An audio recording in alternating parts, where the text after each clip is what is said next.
I keep seeing people on X post things saying that Team Harris is reaching out, offering 20 grand to get these influencers, these YouTubers, these podcasters, these space holders to host her, to have her on, so their millions of people will hear from her.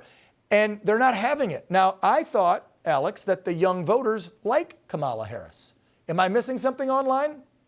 No, we don't like Kamala Harris in any way, shape, or form. They actually reached out to me last Wednesday, and they offered me $150, which is absolutely nothing. But they offered me $150 to post in support of Kamala Harris. Obviously, I'm not going to do that. I support President Trump, as you just mentioned. I'm Roger Stone's nephew. I'm not gonna flip on President Trump like that.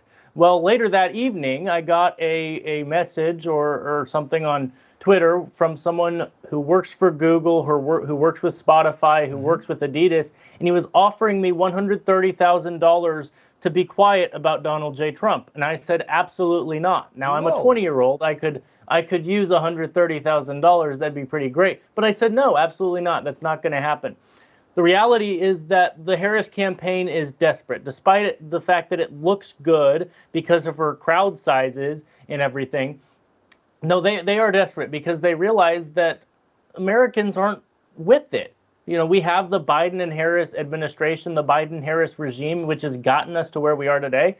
And young Americans and Americans in general are realizing, we were better off under President Trump. So these social media influencer guys and gals that have millions of followers and all they got to do is go on and do a podcast every day or stream something live or whatever, they're getting propositioned, they're telling them no, and then as the example we showed, they're coming out and saying they're trying to bribe us to say nice things about Kamala, and we're not going to do it. Now, they're not saying they're jumping on the Trump train. They're just saying we're not going to take your money to publicize her because, one, we either stay out of politics, or two, they don't like her.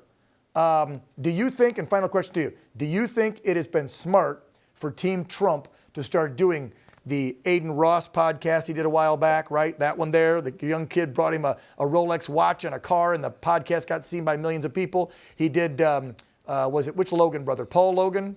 Logan Paul, I Yep, think. Logan Paul, the boxer, blonde kid, there's that video. That one was great. Do you think President Trump should be doing more and more of these Gen Z, millennial-style podcast streamers, YouTuber, TikTokers from now through Election Day, and maybe less, and I hate to say this, of the traditional media like this old guy does?